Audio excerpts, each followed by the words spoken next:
Hello, and thank you very much for watching. We're starting out in the book of Ecclesiastes in the very first verse, and it goes like this. The words of the preacher, the son of David, king in Jerusalem. Verse 2. Vanity of vanities, saith the preacher, vanity of vanities, all is vanity. You know what you never hear preachers talk about today? Is vanities. That's something you never, I don't care which camp you go to, you never hardly ever hear preachers talking about vanities. And today I would like to talk about that just for a few minutes. What is a vanity? What is a vanity? The Bible is kind of like, has its own built-in dictionary. It's called verse-by-verse studies. And in 1 Samuel chapter 12 and verse 21, it says, "And turn ye not aside, for then should ye go after vain things, which cannot profit nor deliver, for they are vain." Something that is vain is something that doesn't profit. Something that doesn't bear any fruit. There's no fruit in it. That's what a vanity is. And so preachers need to label, they need to warn about the problem of vanities. And here's why. Here's why. Over in Ephesians chapter 4 and verse 17. "This I say, therefore, and testify in the Lord, that ye henceforth walk not as other Gentiles walk, in the vanity of their mind, having the understanding darkened, being alienated from the life of God through the ignorance that is in them, because of the blindness of their hearts." What's going on is they got so much things in their mind that are vanity, and so many things that they participate that are vanity. They have no room for Jesus Christ. Their heart's blinded. They can't see anything. I'll use myself for example. I got saved when I was 27 years old, but before then I was a very busy man. I was busy and I was involved with so many vanities. I was snow skiing regularly. I was playing tennis regularly. I was going scuba diving all the time. I got involved with automobile racing at times.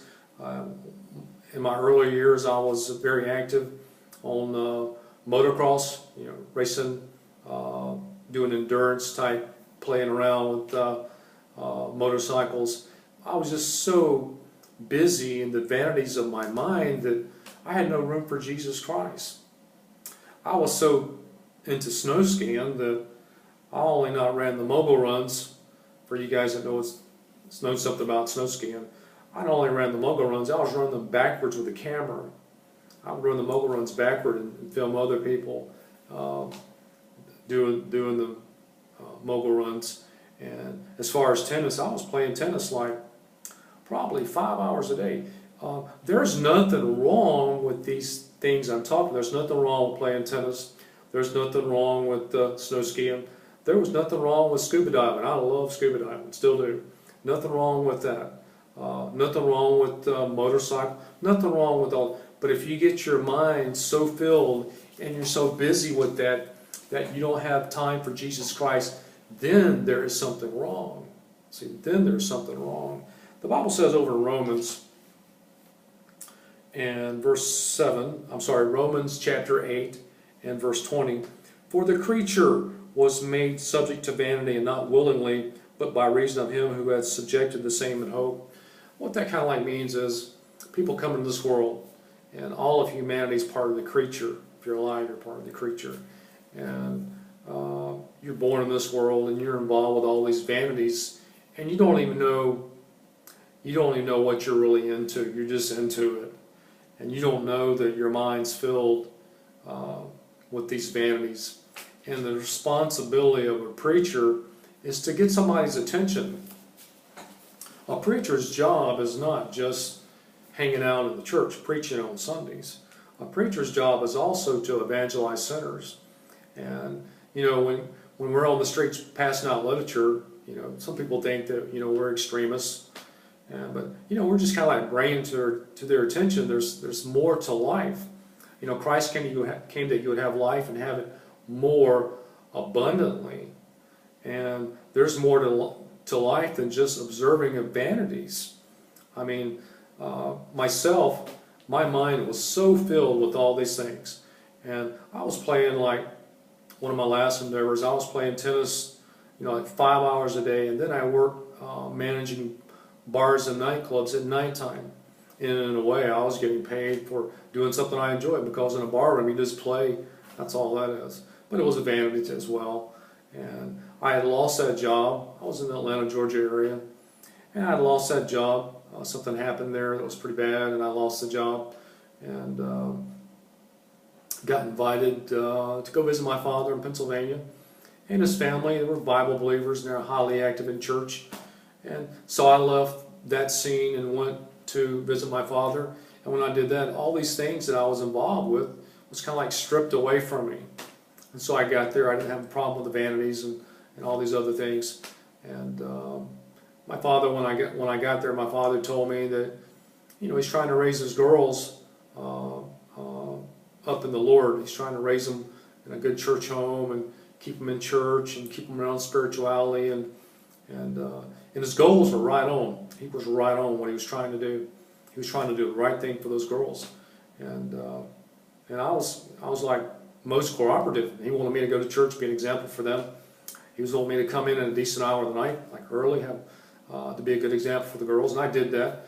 And anyway, to make a long story short, I went to visit that church with my dad, and since I had a background with the bars and nightclubs, I knew how to use a soundboard, like mixing sound and all that, because all the clubs you go to, they always have a soundboard, and so the pastor there was trying to get me involved, and he asked me would I like to do the soundboard just to help out, and it was pretty much, he knew they needed help, but he didn't know what kind of help they needed, so he got me involved with the soundboard. I was doing the soundboard, and I got involved with the church, and to make a long story short, I ended up getting saved there, and all the vanities were stripped away. I had new friends, and all of a sudden my mind, I was accepting spiritual things into my mind, and I got saved. And so it is an issue. Ecclesiastes says, vanity of vanities. The preacher is to preach vanity of vanities, all is vanity. The Bible says iniquity is pulled by cords of vanity. If you stay involved with vanities for a certain period of time, you're actually pulling iniquities into you, because you're not doing anything. You're not doing anything at all. You're slowly pulling in iniquities to you. You have to, after you're born again, you have to stay busy spiritually. It's a spirit-filled walk. If you're not studying scriptures, you're at church singing or fellowship with the saints or meditating on the scriptures or soul winning or something like that, you stay busy spiritually. Even as a Christian, you can't let your mind start getting filled with vanities, because if you do that, slowly you're starting to pull away from the spiritual walk. The Bible says, walk in the Spirit and you shall not fulfill the lust of the flesh. So we preach vanities, we preach the warnings about vanities to lost people, to try to get them saved, to make some room in their mind for Jesus Christ. But we also preach it to ourselves, because a false balance is an abomination, and we have to have a balanced life. There's nothing wrong with playing golf. There's nothing wrong with motorcycles. There's nothing wrong with playing tennis. There's nothing wrong with snow skiing. There's nothing wrong with scuba diving. There's nothing wrong with any of these things. But if you get so filled with any one of those things, or a combination, that you have no room for Jesus Christ, then you do have a problem. I know people that go play golf. They take a day out of the week and they go play golf. And for them, it's real therapeutic. They go to the golf course, they're out in the nature, and they're walking on grass. They get their feet in the grass, walking beside little lakes and trees. And it's therapeutic for them.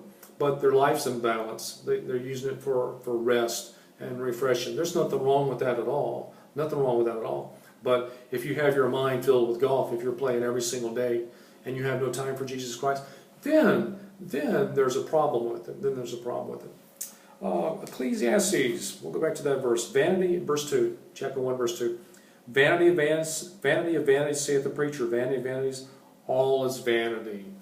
So that's a little exhortation today about vanities. Hope this has been a blessing to you. Thank you very much for watching.